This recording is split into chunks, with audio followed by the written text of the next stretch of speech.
Abra a palavra de Deus na primeira carta que o apóstolo Paulo escreveu à igreja que se reunia, que congregava em Corinto, capítulo 15, versículo 1.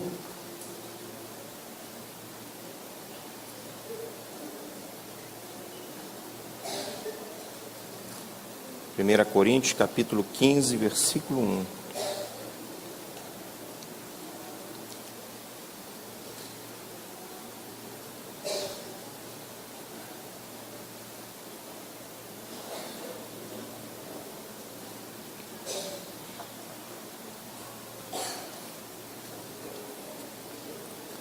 Essa palavra, ela tem como base esse texto.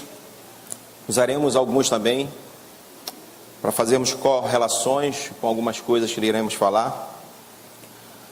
Diz assim, todos acharam? Amém? Está na tela, né? Irmãos, venho lembrar-vos o evangelho que vos anunciei, o qual recebestes e no qual ainda perseverais. Vou repetir.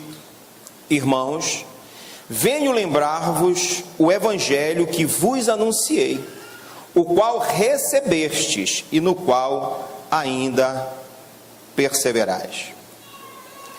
O evangelho aqui anunciado pelo apóstolo Paulo foi um evangelho que ele aprendeu com o próprio Cristo. A palavra evangelho, você deve ser sabedor, significa boas novas. Então, essas boas novas que o apóstolo Paulo está repassando e relembrando nesse momento específico aqui, ele aprendeu com o próprio Cristo. Não foi uma mensagem que ele aprendeu com um homem qualquer, mas ele aprendeu com um homem chamado o Cristo, o ungido de Deus. Tanto é que em algumas outras referências bíblicas, o apóstolo Paulo faz questão de mencionar esse detalhe. Aquilo que eu recebi do Senhor, nós usamos muito isso inclusive na ceia. Aquilo que eu recebi do Senhor, eu também vos entreguei. Está lá em 1 Coríntios 11. Usamos muito esse texto durante a ceia. Esse evangelho é o mesmo evangelho que o apóstolo Paulo anunciava. O evangelho que a igreja tem a responsabilidade de continuar a anunciar. E é o evangelho que nós iremos compartilhar nesta manhã. Esse evangelho, ele se apresenta ao mundo como a solução, na verdade, para grandes mudanças.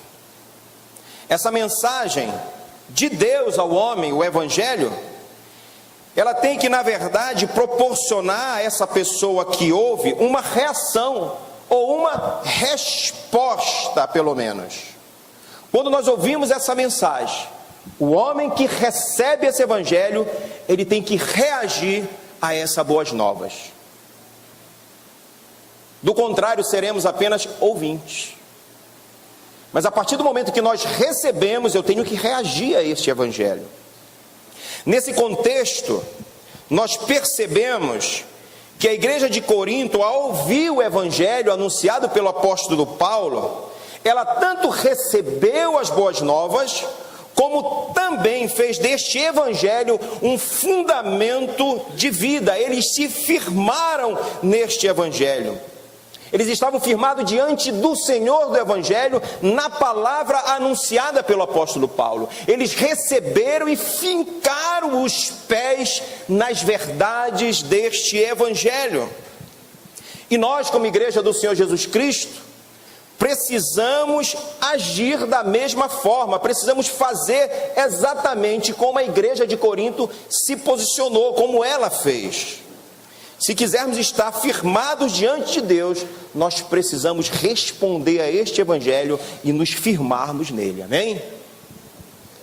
Para que o homem ele seja salvo, para que o homem tenha a sua vida mudada, ele precisa ouvir o evangelho e ele precisa receber o evangelho.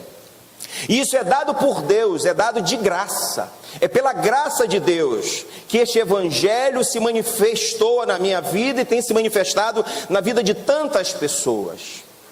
Amém? Não foi assim que aconteceu com você? Você ouviu o evangelho e recebeu a este evangelho? A palavra receber eu gosto de ir no entendimento de algumas palavras nos textos bíblicos. Porque quando nós temos o entendimento pleno de algumas palavras, poxa, a nossa mente, ela se abre. A nossa forma de entender o que o autor estava querendo dizer é outra. Por exemplo, existe uma palavra, lá em Romanos capítulo 12, o texto que nós conhecemos muito, que fala rogo-vos.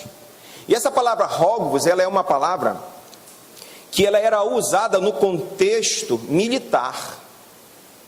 Ela é parakalô, não é que está com calor, tá? É parakalô, uma palavra grega.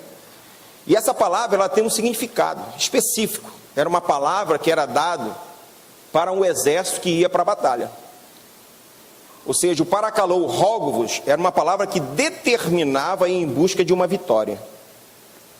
Ainda que aquele soldado tivesse que pagar com a vida, mas a vitória tinha que ser trazida a Roma.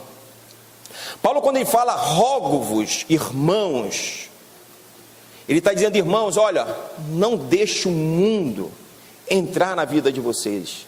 Ainda que vocês tenham que se opor com a própria vida, mas não se quedem aos erros deste mundo. Transforme este mundo pela renovação do vosso entendimento. Uma outra palavra que eu acho muito interessante está em 1 Coríntios 4:9, e eu queria ler com você esse versículo.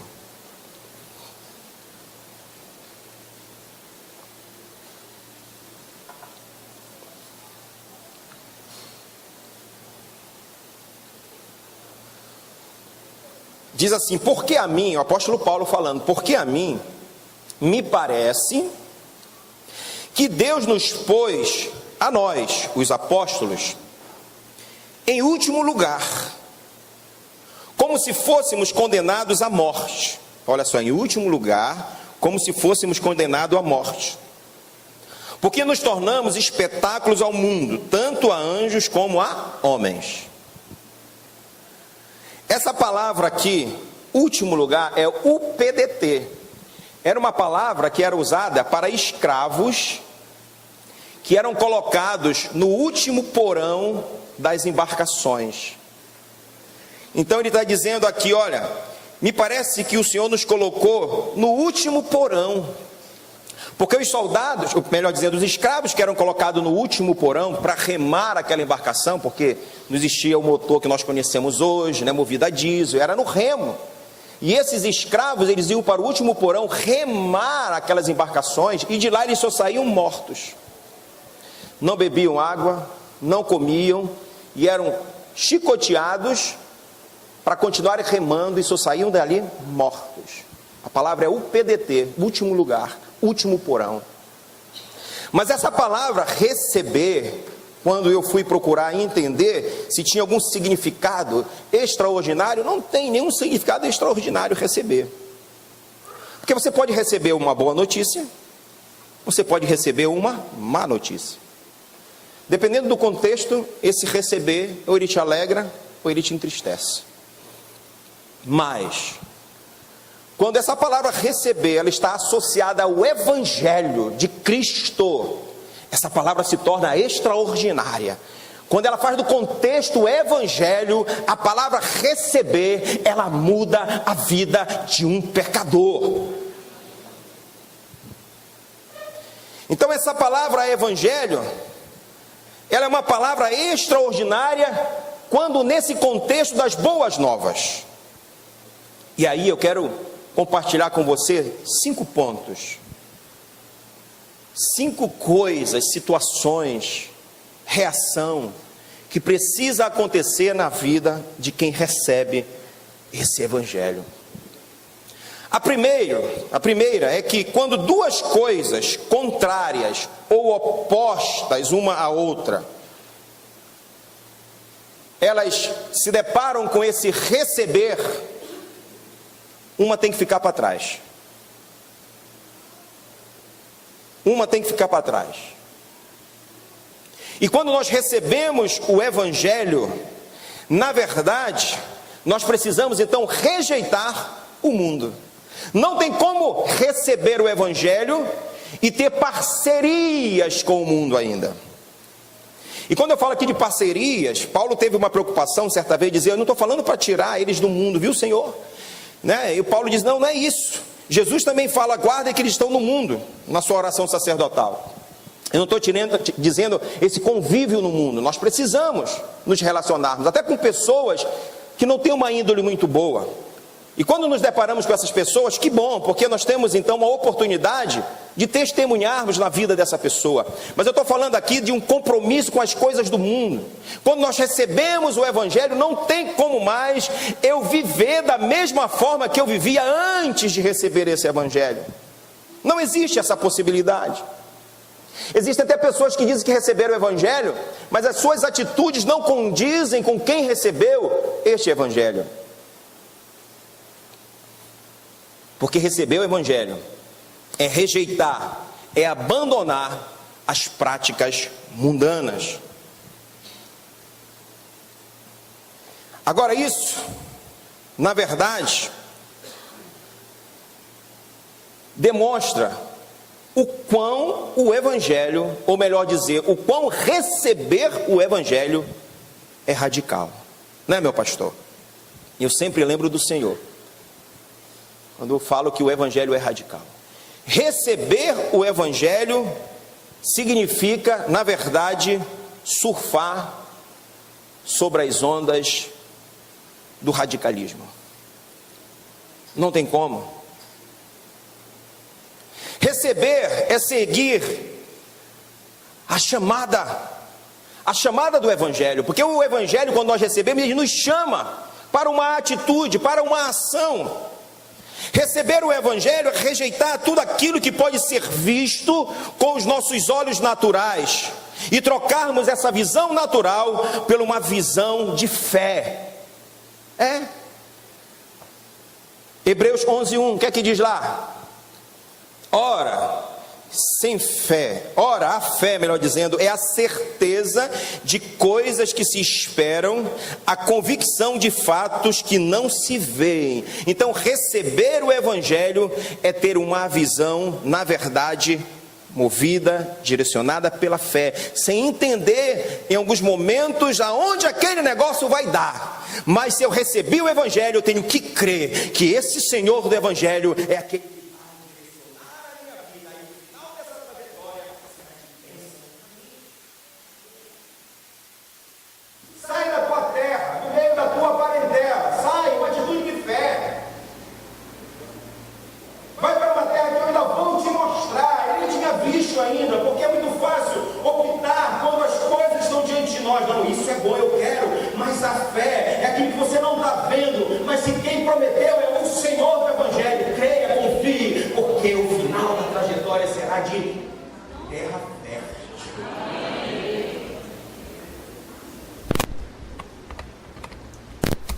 Receber o Evangelho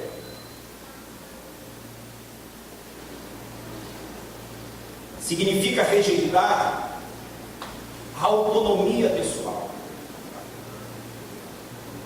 significa abrir mão do direito de me autogovernar, significa me submeter, me escravizar a este Senhor.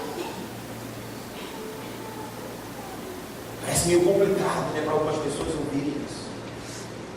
Porque parece que o Evangelho, no modo que nos mostra hoje, na pós-modernidade, na verdade, um Senhor que está subjugado à minha vontade. Eu peço e Ele faz. Não. Receber o Evangelho é dizer: Senhor, fala que o teu servo ouve.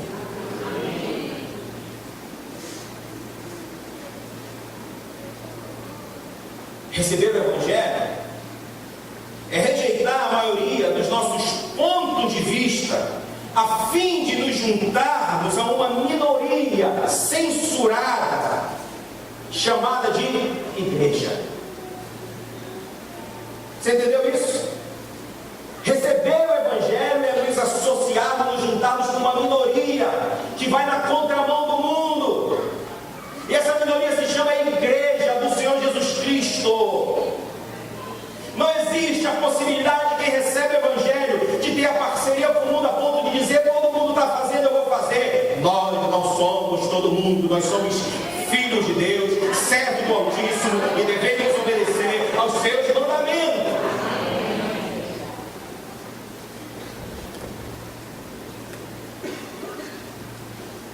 Receber o Evangelho não é meramente orarmos e fazermos uma oração de confissão, dizendo: Deus, entra no meu coração. Não é isso. Na verdade, receber o Evangelho é abandonar o mundo, é deixar de lado as práticas pecaminosas e abraçarmos as propostas de Cristo. Porque às vezes a oração parece: Senhor, entra no meu coração, Tu é o Senhor da minha vida. E aí parece agora tudo mudou, me falaram que é mar de rosa daqui por diante. Não é assim. Receber o Evangelho é aceitar as propostas de Cristo para a minha vida e para a sua vida. Isso tudo faz parte do primeiro ponto. Vou entrar no segundo ponto agora. A pessoa que recebe o Evangelho confia exclusivamente na pessoa e na obra de Jesus Cristo, como uma única forma dele estar correto diante de Deus. Porque ele é o único caminho. Ele é a verdade. Ele é a vida. Não existe uma outra maneira de eu me apresentar diante de Deus de forma digna que não seja por Cristo Jesus. A nossa confiança para quem recebe o Evangelho tem que estar somente nele.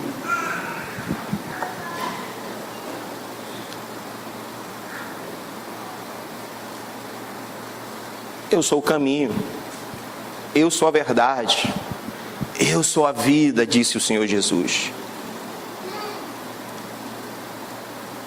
Então quem tinha apego a outros deuses, quem tinha apego a outras formas de confiar, de crer, isso tem que ser abandonado.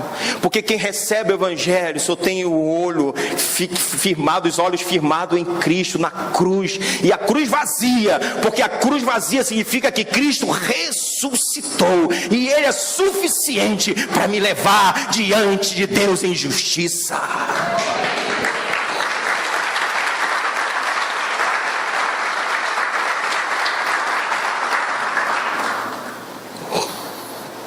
Obrigado, irmão. A fé cristã, ela é exclusivista. A fé cristã, ou seja, a fé em Cristo Jesus, não aceita nenhuma outra forma de divindade sequer parecida com isso. É Cristo, é Cristo, é Cristo, é Cristo. Tem gente que se titula cristã, mas acende vela para A, para B, para C, para D. Mas se for perguntar, ela diz que é cristã. Mas confia em ciclano, no santo tal. Não. A Bíblia diz que Deus não divide a glória dele com ninguém. A fé cristã é exclusivista. Receber verdadeiramente a Cristo é jogar fora toda e qualquer esperança que não seja no próprio Cristo. E aqui há uma outra questão, que eu digo que principalmente é jogar fora a confiança em si mesmo. Porque tem gente que diz que recebeu o Evangelho, mas as decisões da sua vida, Cristo não participa dela. É Ele que decide tudo.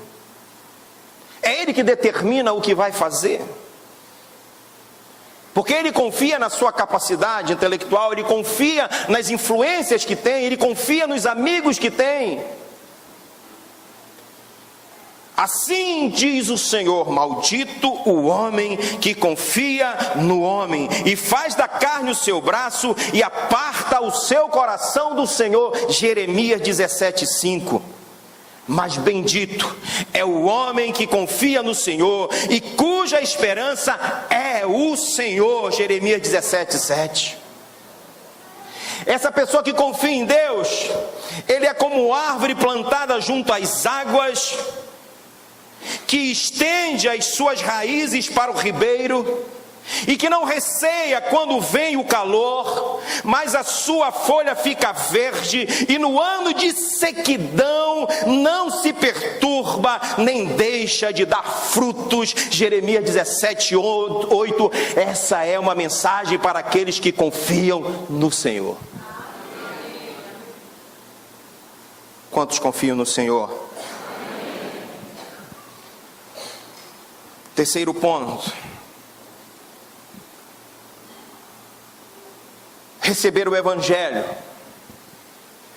é abrir ou expor a vida de uma pessoa ao senhorio de Jesus Cristo. É comum ensinar que o homem deve fazer de Jesus o Senhor da sua vida. É comum. Isso é uma ênfase dada muito no evangelismo moderno.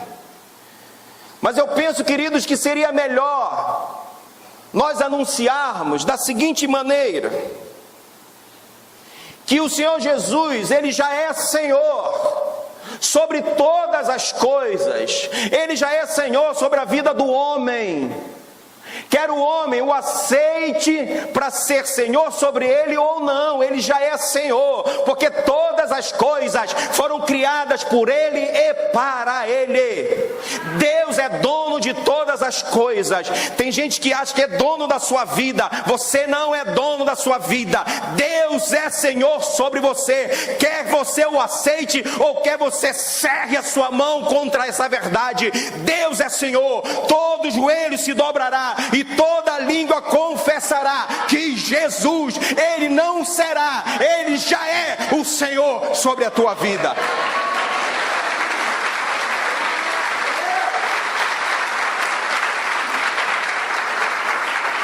O que a pessoa tem que entender é que fazendo isso voluntariamente, com entendimento, as bênçãos desse Senhor, o cuidado desse Senhor estará presente na vida dessa pessoa. E o melhor de tudo, no dia da prestação de conta, Ele não nos verá como servo, Ele nos verá como filhos, como amigos, e tem um lugar reservado para essas pessoas, e lugar de gozo. Do contrário, esse Senhor sobre essa vida vai dizer: eu sou Senhor sobre você, mas você não me serviu e eu também reservei um lugar para ti, e não é perto de mim.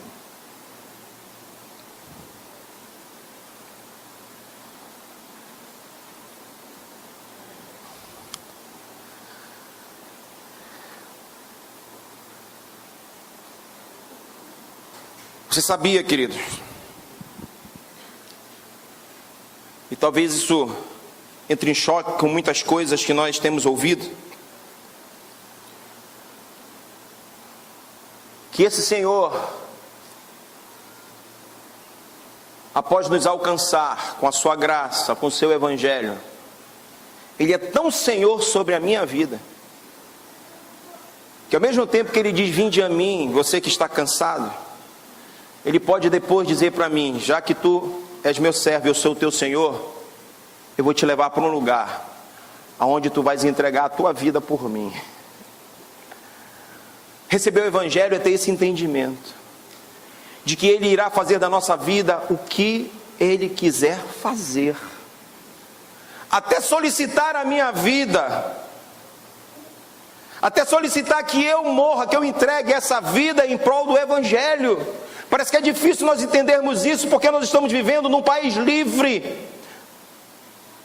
Nós podemos pregar o Evangelho, nós podemos ouvir o Evangelho, mas existem países por aí que pessoas que receberam o Evangelho estão morrendo pelo Evangelho, porque entenderam que receber o Evangelho é abrir mão da sua própria vida.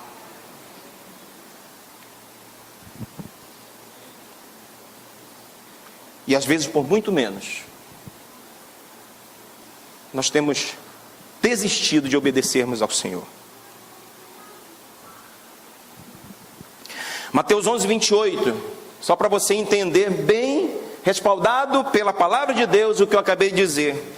Jesus, Ele diz: vinde a mim todos que estáis cansados e sobrecarregados, e eu vos aliviarei. Amém, eu recebo, eu quero. Tu és Senhor da minha vida. E aí Ele pode chegar de repente e dizer o seguinte para você: Eis que eu vos envio como ovelhas para o meio de lobos. Olha o perigo chegando, Mateus 10,16. Ou então, Mateus 10,39. Quem acha a sua vida, perdê-la-á. Quem todavia perder a sua vida por minha causa, achá-la-á. Ele é Senhor. E Senhor manda. Nós somos servos. E servo obedece. Manda quem pode, diz um ditado, obedece quem tem juízo.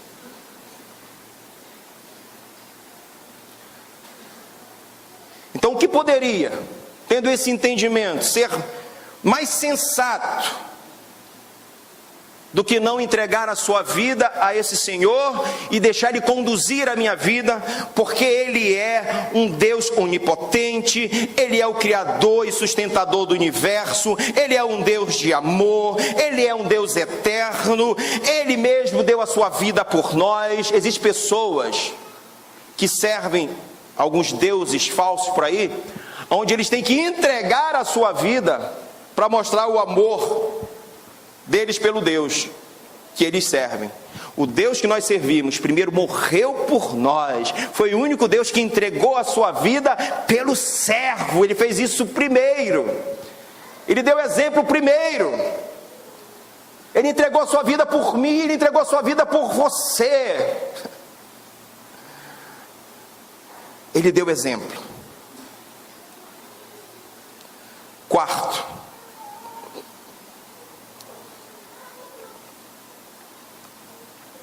e esse Deus, Ele tem promessas para mim e para você, amém?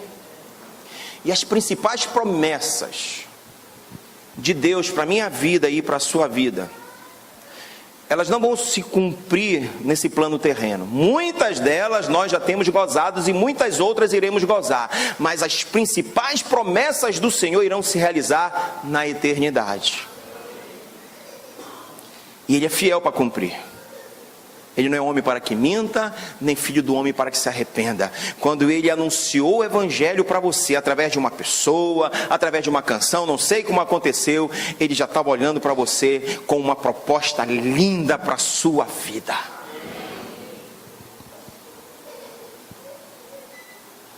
Receber o Evangelho é receber uma visão da realidade, de uma realidade completamente diferente, onde Cristo é o centro de todas as coisas, onde Cristo é a fonte, Ele é o alvo, Ele é a motivação, Ele é tudo o que somos e tudo o que nós fazemos. Receber o Evangelho é pensar em Cristo 24 horas por dia. Receber o Evangelho é ter a certeza de que a minha vida pertence a Ele. Receber o Evangelho é pensar: eu vou sair agora para resolver um problema, Senhor, como eu devo fazer? Receber o Evangelho é perguntar, é querer saber de Deus qual a melhor decisão a ser tomada. Receber o Evangelho é ter o entendimento de que Ele é tudo, tudo, tudo.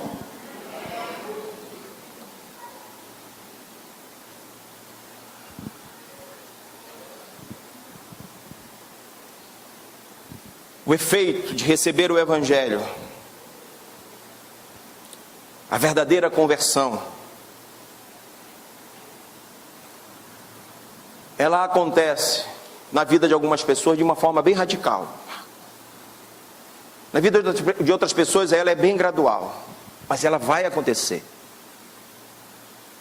É tal qual jogar aquela pedrinha num lago onde a onda vai até chegar na beira. Quem recebe o Evangelho tem que caminhar nesse processo, dia após dia, ser melhor, porque é o trabalhar do Espírito Santo na nossa vida. Quem recebe o Evangelho tem a sua vida mudada dia após dia, dia após dia. Tem gente que diz que recebeu o Evangelho há 10, 20 anos atrás, que não mudou nada. Será que verdadeiramente recebeu o Evangelho? Porque recebeu o Evangelho, isso diz muito em relação ao meu procedimento diário. Porque quem começou a obra é fiel em concluir essa obra.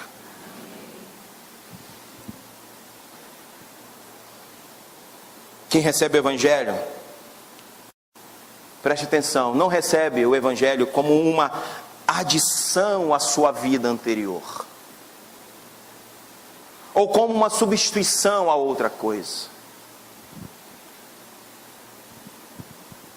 Receber o Evangelho não é adicionar algo à minha vida.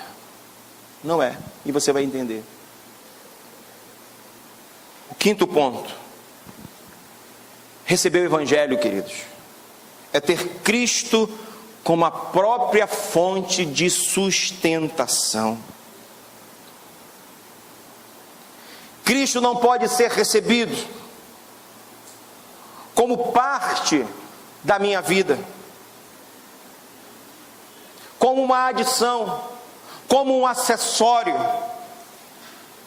Receber a Cristo não é como colocar um cinto quando você está se arrumando para ficar um pouquinho melhor, agora está combinando com o sapato. Receber o Evangelho não é isso. Receber o Evangelho, e às vezes nós cometemos um erro, e eu já cometi isso. Nós olhamos para alguém e falamos assim: essa pessoa, olha tudo que ela fez, deu certo. Olha o procedimento, que procedimento. Olha, só falta Cristo para ela. Quem já falou isso? Eu já falei. Essa pessoa é tão gente boa, olha, tudo dá certo, que só falta Cristo para a vida dela, como se Cristo fosse só uma coisinha a mais. Aí nós começamos a dizer, isso é uma das coisas mais terríveis, eu penso, com esse entendimento hoje, é olhar para aquela pessoa e falarmos: olha, cara, tu és bom no que tu faz. Olha, tu já és um bom empreendedor, tu já és uma boa pessoa, tu já és isso. Olha, tu só precisa de Cristo, como Cristo fosse uma coisinha a mais. Cristo não é um acessório para a vida do homem. Cristo tem que ser a própria vida na vida daquela pessoa. Porque ainda que essa pessoa, ela saiba fazer tudo muito bem, sem Cristo, isso é um castelo de areia que ela construiu, que no dia do julgamento vai ruir.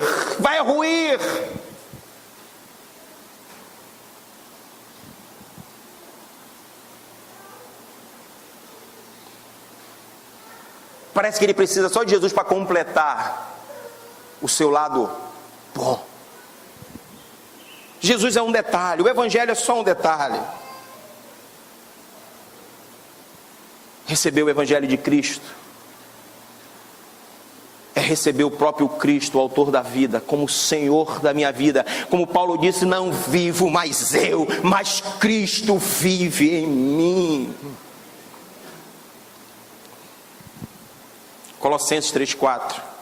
Acompanhe comigo esse texto.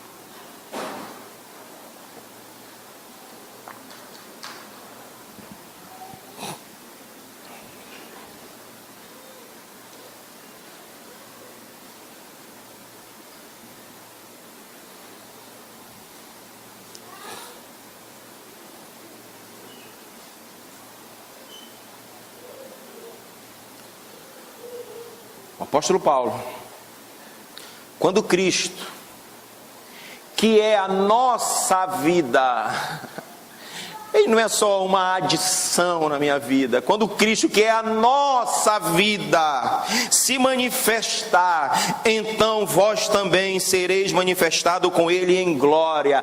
É Ele que se manifesta. O manifestar-se de Deus, do Espírito na minha vida, é que faz as coisas acontecerem.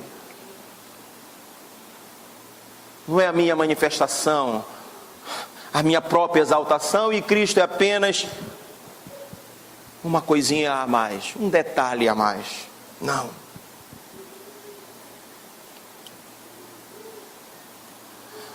Não podemos apresentar a Jesus a quem ainda não o conhece como apenas uma cereja no bolo. Não, tua vida está beleza, tu só precisa de Jesus. Não. Salomão disse que sem Deus tudo é vazio, tudo é oco. E Salomão foi o homem mais sábio da terra, conquistou territórios mais do que o seu pai. E no final da sua vida, com todas as suas conquistas, com todas as suas observações, Porque alguém poderia olhar para Salomão e dizer: Salomão, perfeito. A rainha de Sabá, quando entrou nos aposentos reais, ela viu que tudo estava perfeito.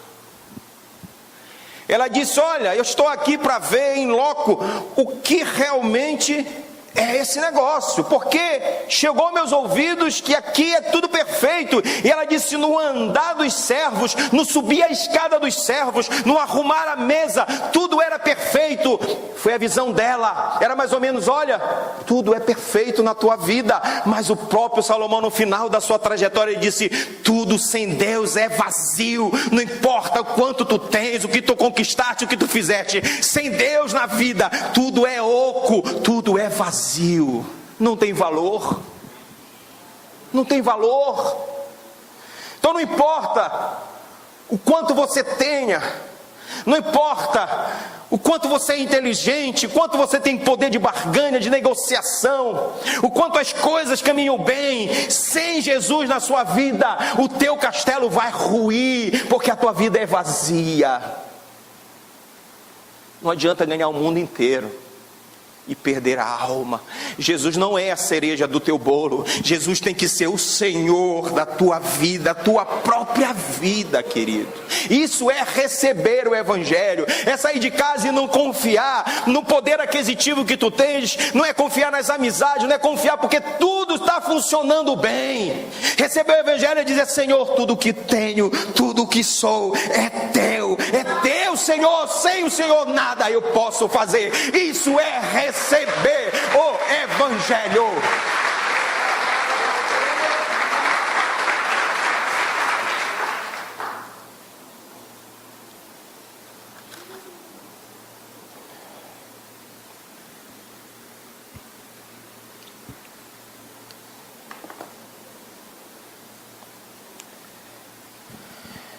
Jesus mesmo ensinou. Ele disse: em verdade eu vos digo. Isso está em João 6,53. Se não comerdes a minha carne,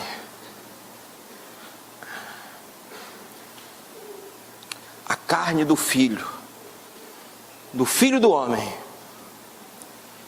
e não receberdes, não beberdes o seu sangue, não tendes a vida em vós mesmos.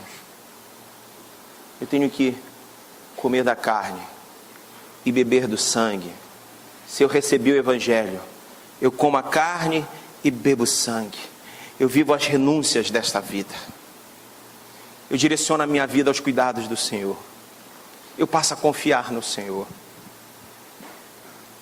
Do contrário, com tudo que tenho e tudo que sou, eu não posso dar a vida a mim mesmo. Eu não posso garantir a vida eterna por mim mesmo, porque eu sou bom, porque eu faço caridade, porque eu sou uma boa pessoa. Quem falou isso foi o próprio Senhor Jesus. E o significado desse duro discurso de Jesus, do qual ele deve ser o próprio alimento de nossas vidas, e não simplesmente um complemento. Não. Eu sou o pão da vida, que desceu do céu. Se alguém dele comer, viverá eternamente. E o pão que eu darei a ele o alimentará. Esse pão que desceu do céu se manifestou. Se você recebeu, ele deve de fato ser aquele que te alimenta. Independente dos momentos da tua vida que você vai passar, de crises. Inclusive o tema do retiro de jovens fala sobre crise. Quem gravou o tema do retiro de jovens? Qual é o tema? Hein? Refinados pelo fogo.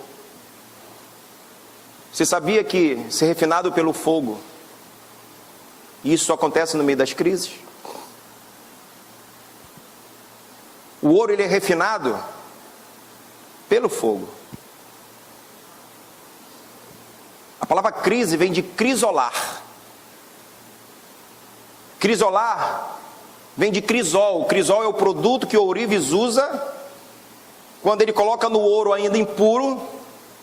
O fogo bate, aquece aquele ouro, e o crisol, ele tira tudo aquilo que está contaminando o ouro para deixar o ouro puro. A palavra crise vem de crisol, de crisolar. É na crise que nós somos purificados. Quem recebe o Evangelho, mesmo em meio à crise, ele continua glorificando e diz: eu estou sendo purificado. Porque Ele é o pão da vida que desceu do céu. Se alguém dele comer, viverá eternamente.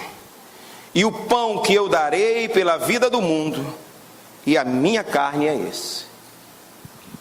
Amém?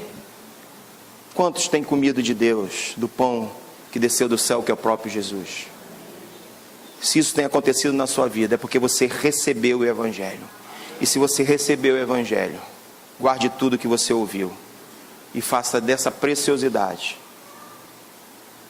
parte da sua vida. Quem recebe o Evangelho, de fato, não é mais a mesma pessoa.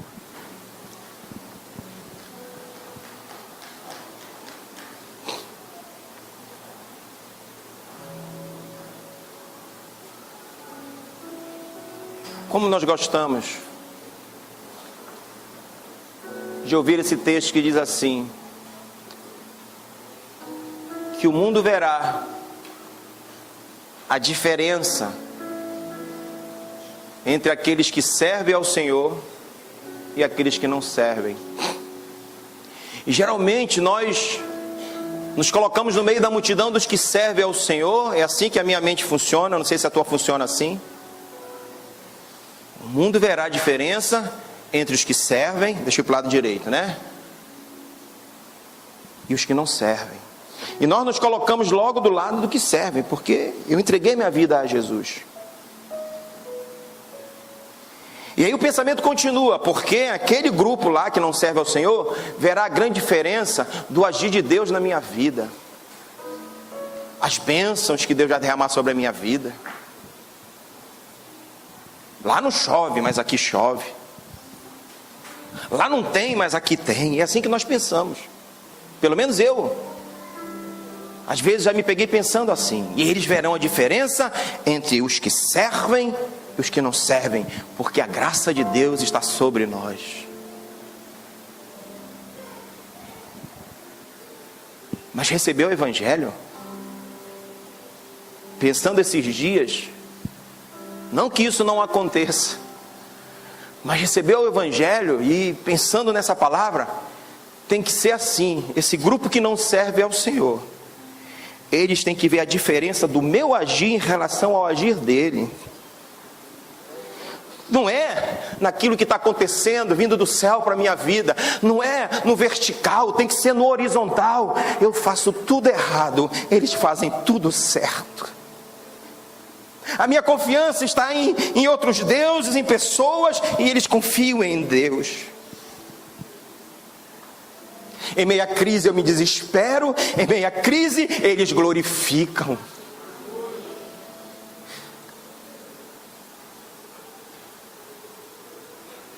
As ameaças chegam e a gente fica com medo e se alia àquele pensamento, aquelas coisas erradas, porque estamos com medo. Eles firmam o pé, porque o Evangelho é quem firma o pé na rocha e diz: daqui eu não saio.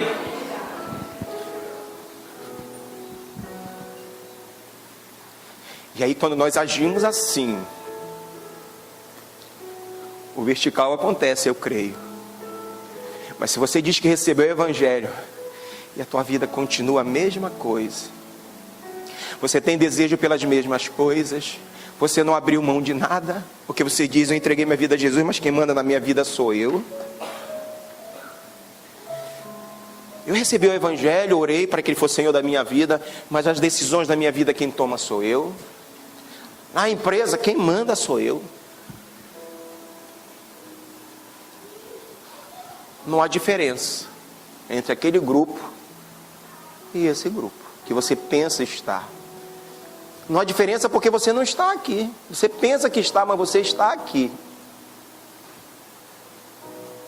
Porque receber o Evangelho é ser transportado das trevas para a maravilhosa luz.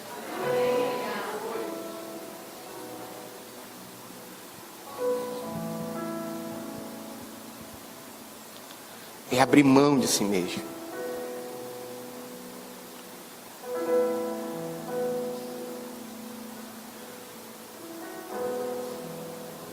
Quantos estão firmados no Evangelho?